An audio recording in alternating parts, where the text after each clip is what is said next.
طيب انت النهارده تقدر تعمل موقع زي ده، وكمان تعمل تطبيق زي ده، وتعمل ألعاب لو انت عاوز من غير ما تكتب سطر كود، وكمان الموضوع هيكون بشكل مجانا تماما. ده اللي عملته جوجل.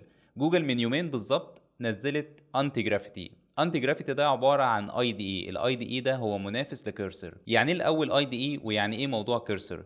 اي دي اي ده هو البرنامج اللي احنا بنبدا نكتب عليه الاكواد عشان نقدر ان احنا نطلع منه موقع معين او تطبيق معين او ايا كان. فده المكان المبرمجين بيكتبوا عليه الاكواد. طب مين كيرسر ده؟ كيرسر ده برضو عباره عن اي دي اي بس مدمج فيه الاي اي، يبدا ان هو يعمل لك المشروع اللي انت عاوزه من غير ما تكتب الاكواد.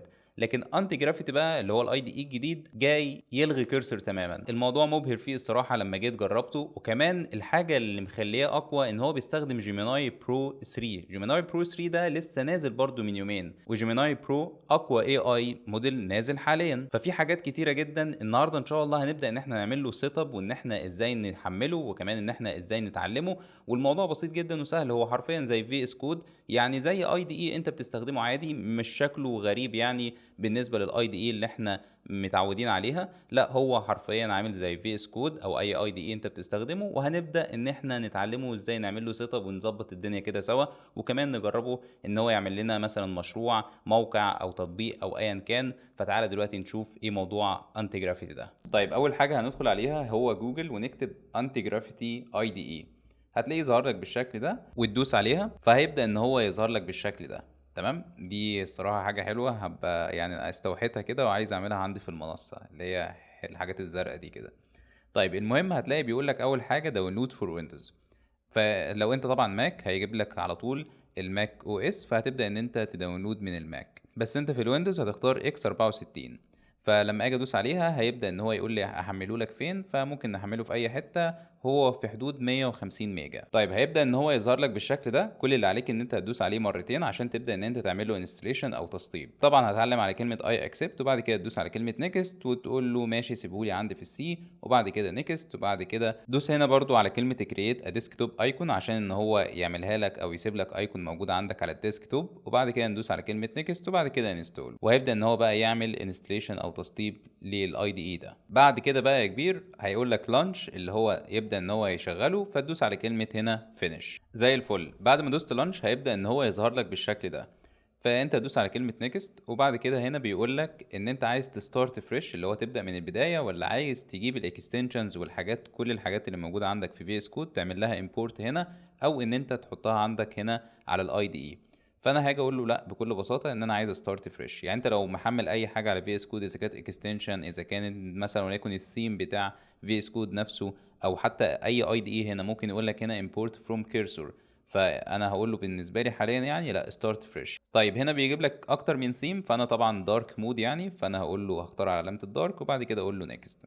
هنا هيبدا ان هو يقول لك انت عاوز الاي دي اي ده يكون عباره عن ايه. عندك اربع حاجات هنا. اول واحده في حاله ان انت عاوز تخلي الاي دي اي ده يعمل كل حاجة زي ما هو عاوز من غير ما يطلب مراجعتك. لكن تاني واحدة دي هو بيعمل كل اللي هو عاوزه، بس لازم ان هو يفضل يطلب مراجعتك وتقول له ان انا اكسبت مثلا او موافق على اللي انت عملته. اما بالنسبة لتالت اختيار فده معناه ان انت هتخلي الاي دي اي ده يعمل اللي هو عاوزه، بس لازم بعد كل اكشن يعمله او كل حاجة يعملها لازم هنا يطلب المراجعة بتاعتك وانت تراجع الاكواد، وفي حالة ان انت وافقت او رفضت على فكرة الاكواد اللي هو كاتبها دي. اما بالنسبة للكاستم كونفيجريشن، لو انت عايز تعمل كونفيجريشن معينة يعني تديله حاجات خاصة، فانا بالنسبة لي هخليها الريكومندد اللي هو موصى بيه. يعني تاني اختيار ده اللي هو هيعمل اللي هو عاوزه، بس لازم ان هو يطلب مني ان انا اراجع الاكواد اللي انا كاتبها.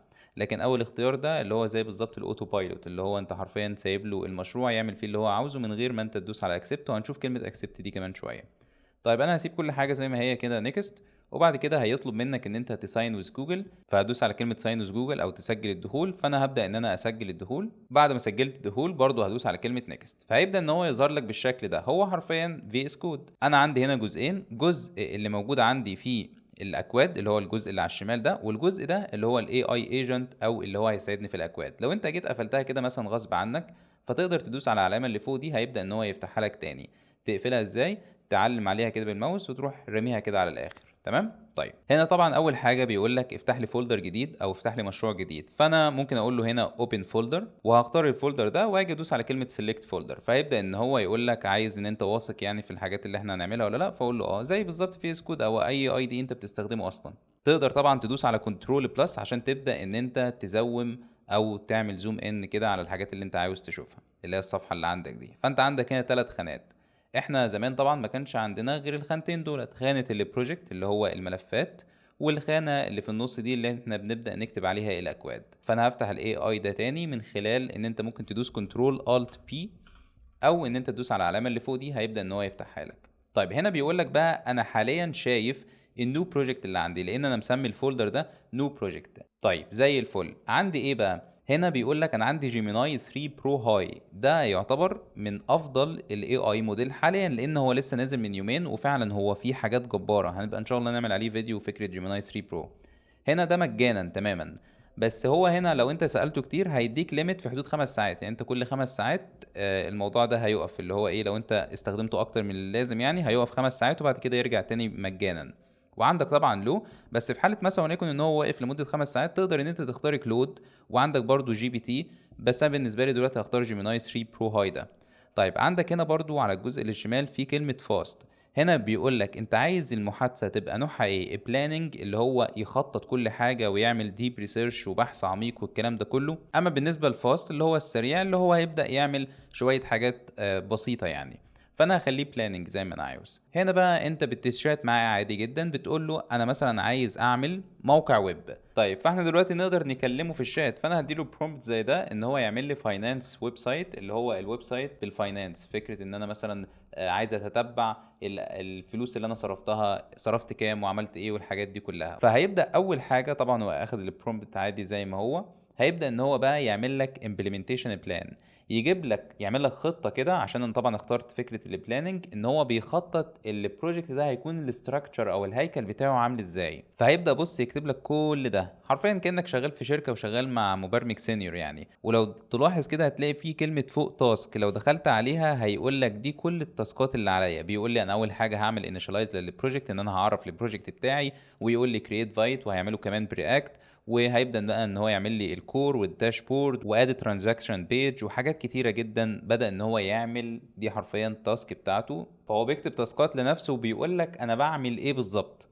طبعا انا هفضل بقى متابعه هنا لان اي حاجه هيطلب مني ان انا اراجعها الاول. مش لازم ان انت تراجعها، انت ممكن تدوس على علامه اكسبت على طول زي ما هنشوف دلوقتي. يعني بص ظهر لك دلوقتي بيقول لك انا هعمل الموضوع ده اكسبت ولا ريجكت. الريجكت في حاله ان انت لا ان انا رفضته، اكسبت اللي انا موافق، فادوس على كلمه اكسبت. في حاجه زي دي برضو هدوس على كلمه اكسبت. ولو تلاحظ التاسكات اللي عندك دي اللي هي ده بيقول لك انا عملت اول حاجه كذا.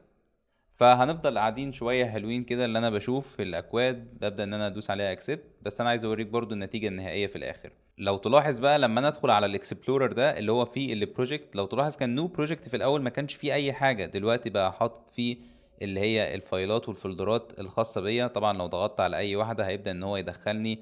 يعني لو تلاحظ الاكواد دي انا ما جيتش جنبها، هو اللي كاتب كل حاجه من دي، الاندكس وكل حاجه من دي. وكمان هتشوف في الاخر ان هو ليه اكستنشن على جوجل كروم. يعني في حاجه فعلا ما شفتهاش قبل كده اللي هو فكره السكرين ريكورد دي، هنشوفها كمان شويه ما تقلقش. طيب هو كده خلص، وده البروجكت اللي هو عامله. لو تلاحظ عندي هنا الترانزاكشن، عندي هنا اد، لو انا عايز اضيف مثلا وليكن اقول له $10 واقول له سيلكت كاتيجوري مثلا وليكن اقول له شوبينج، واقول له ديسكريبشن، واعمل سيف هنا ترانزاكشن. فلو تلاحظ شايف الانيميشن وشايف الحاجات، هنا في كاتيجوريز الفود مش عارف ترانسبورت، ونقدر نضيف كمان اد كاتيجوري، ممكن نقول له ايا كان مثلا، ونيجي هنا نقول له create category. طب هي دي مش شغالة، ماشي اول حاجة مش شغالة عندي. وتعالى ندخل هنا في السيتنج. طيب نقدر نختار العملة كمان. طب نرجع تاني كده، هي في حاجات مش شغالة برضو. يعني هو الموقع كويس وكل حاجة، بس في حاجات مش شغاله. بس احنا نقدر بقى ندخل نتشات معاه، ان انا بقول له مثلا وليكن ان العمله مش شغاله، فكره تغيير العمله، ونقدر بقى ان احنا ندخل نشوف هو ايه الغلطات اللي عاملها هنا ويبدا ان هو يصلحها. في حاجه برضو حلوه جدا طبعا لحد ما يخلص الموضوع ده، ان احنا نقدر نضغط هنا على كلمه Open Agent Manager، ودي من الحاجات اصلا اللي بتميز انتي جرافيتي. ان انا ممكن اكبر بس الشاشه دي كده لفوق شويه، فهتلاحظ ان انت عندك هنا كلمه نيو بروجكت، وده اللي هو البروجكت اللي شغال عليه حاليا اللي هو بتاع الفاينانس. نقدر ان احنا ندوس على كلمه بلاي جراوند اللي هو يشتغل بس في الخلفيه، ان هو يشتغل على اكتر من بروجكت في نفس الوقت. فندوس هنا على علامه البلس، وندوس بعد كده على كلمه نيكست. فانا قلت له هنا هل هتشتغل على النو بروجكت البروجكت اللي احنا شغالين عليه حاليا، ولا تشتغل في البلاي جراوند؟ فانا اقول له لا، في البلاي جراوند. فانا اقدر اقول له بقى لا، خليك في الفاست، ان انا عايز اكون سريع. وهنعمل برضو جيميناي برو هاي، وهنيجي نقول له ان انا قلت له اعمل لي ابلكيشن باستخدام فلاتر عباره عن تو دو، اللي هو تو دو اب يعني. فهتلاقي ان هو شغال دلوقتي على تو بروجكت، السيمبل فلاتر ده والفاينانس. فلو ضغطت على فاينانس هتلاقي ان ده هو عمال يظبط الدنيا، وكمان عامل لي بروجكت تاني. نقدر طبعا نرجع على الايديتور تاني، فندوس على كلمه اوبن ايديتور، فيبدا ان هو يظهرها لي بالشكل ده. ندوس على كلمه اكسبت اول، ونشوف هل غير فعلا العمله ولا لا. وبعد كده نشوف هل التو دو اشتغل برضو ولا لا. هتلاقي برضو في نوتيفيكيشن بتجيلك هنا، فلو ضغطت عليها فيدخلك هنا عشان ان هو محتاج منك الاكسبت بتاعتك، او ان انت تراجع الاكواد اللي هو عاملها. فهتلاحظ بص بقى هنا، لو تلاحظ في حاجات زرقاء كده على الشمال واليمين، هنا بيعمل سكرين ريكورد، بيشوف الابلكيشن شغال ولا لا. انت متخيل؟ يعني هو بيدخل هنا على اللي هو البروجكت بتاع الفاينانس ده، يدخل يشوف البروجكت شغال ولا لا. لو تلاحظ يعني بص، طول ما هي موجوده كده طول معناه ان هو بيعمل سكرين ريكوردنج. بدخل هنا يعدل الحاجات. فتح بروجكت جديد، انا ما بعملش حاجه. يعني بص هو عمال يفتح تابات جديده، انا شايل ايدي. من الحاجات الزرقاء اللي كانت موجوده على الشمال دي وقفت، يبقى هو كده خلص. طب تعالى ندخل على السيتنج، وندوس على اليو اس دي، وندوس مثلا على اللي هو فكره الجنيه، وندخل على الداشبورد تاني. لو تلاحظ فعلا العمله اتغيرت. بص، كانت في الاول كانت يو اس دي بالدولار يعني، دلوقتي بقى العمله اتغيرت. طب تعالى نشوف، كان في حاجات برضو بايظه. فكره الكاتيجوري، هل تصلحها بالمره؟ لا ما صلحهاش. فدي نقدر بقى ان احنا ندخل نقول له صلح لي يا كبير الموضوع ده.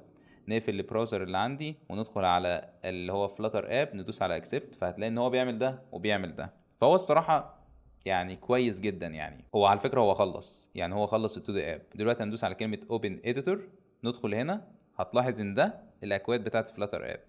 ندوس مثلا هنا على accept changes. فاحنا دلوقتي محتاجين ان احنا نشغل الابلكيشن بتاع فلاتر ده. فهو هنا بيقول لي طب اكتب لي الكلام ده موجود عندك في التيرمينال مثلا. هقول له لا، انا هكتب له كده في الشات شغل لي انت البرنامج. فهقول له run the app. هنا بيقول لي انا محتاج ان انا ارن الكومند ده، فانا قلت له ماشي يا باشا accept. فالمفروض دلوقتي ان الابلكيشن يشتغل. بص شغل لي الابلكيشن، هو طبعا شغله لي يعني على براوزر بس مفيش مشكله. بس تعالى دلوقتي نشوف هيشتغل اصلا ولا لا. اهو اشتغل. هو طبعا بسيط جدا يعني، عشان قلت له برضو simple to do. بس دي ما كانتش نقطتنا. كانت نقطتنا ان هو يعمل اكتر من ابلكيشن في نفس الوقت، واحد يشتغل على موقع والتاني يشتغل على ابلكيشن تاني. فبس كده، دي كل حاجه كنت حابب اقولها على موضوع الانتي جرافتي. الموضوع بشكل مجانا تماما، بس فكره جيميناي برو 3 ده في حاله ان هو قال لك مثلا وليكن الليميت بتاعك خلص، فتقدر ان انت تستنى 5 ساعات. وهو هيقول لك برضو الوقت المحدد، يعني هيقول لك مثلا افتح الابلكيشن تاني باستخدام جيميناي برو ده الساعه 1. لكن تقدر طبعا تستخدم الموديلات التانية بشكل مجانا تماما، ومش هيكون فيها اي مشكله. فبس كده، ان شاء الله يكون الفيديو مفيد بالنسبه لك. ولو عجبك الفيديو ما تنساش بقى تعمل الحاجات الحلوه اللي انت على طول دايما بتعملها. يلا، ان شاء الله اشوفك في فيديوهات تانية جديده. السلام عليكم.